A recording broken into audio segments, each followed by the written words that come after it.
Reporter breaking. Pathanapuram മണ്ഡലം പിടിച്ചെടുക്കാൻ UDF. Jyothikumar ചാമക്കാലയ്ക്കാണ് പ്രഥമ പരിഗണന. Advocate M. സാജു ഖാനെയും പരിഗണിക്കുന്നുണ്ട്. ജ്യോതികുമാർ ചാമക്കാല ഇതിനോടകം മണ്ഡലത്തിൽ പ്രവർത്തനം ആരംഭിച്ചു കഴിഞ്ഞു. AV ജയശങ്കറുണ്ട് വിവരങ്ങൾ നൽകാൻ. AV ജയശങ്കർ, പത്തനാപുരം പഞ്ചായത്തും എല്ലാം അതിന്റെ ഒരു ആത്മവിശ്വാസമുണ്ട്. അതിനൊപ്പം ഇപ്പോൾ മണ്ഡലം പിടിക്കാനുള്ള കരുനീക്കങ്ങൾ എങ്ങനെയൊക്കെയാണ് UDF-ന്റെ?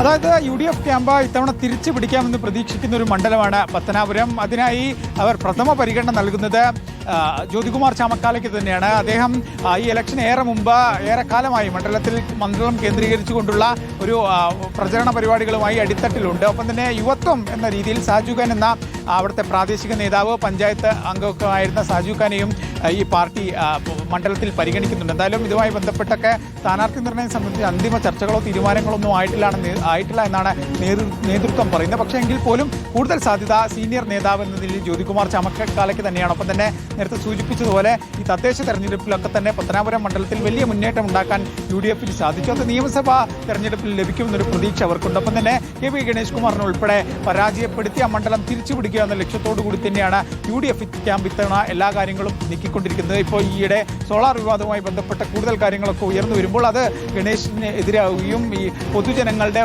വോട്ട്, ഈ പാർട്ടി വോട്ടുകൾക്ക് അപ്പുറത്തുള്ള വോട്ടുകൾ തങ്ങൾക്ക് ലഭിക്കുമെന്നൊരു പ്രതീക്ഷ UDF ക്യാമ്പിനുണ്ട്. എന്തായാലും സ്ഥാനാർത്ഥിയായിരുന്ന കാര്യത്തിൽ ഇപ്പോഴും സർപ്രൈസ് തുടരുന്നുണ്ട്. പക്ഷേ ജ്യോതികുമാർ ചാമക്കാലയ്ക്ക് തന്നെയാണ് സാധ്യത. കാരണം അദ്ദേഹം മണ്ഡലത്തിൽ ഏറെ നാളായി ഒരു വലിയ തോതിലുള്ള പ്രചരണവും പരിപാടികളൊക്കെ സജീവമായിട്ടുണ്ട്.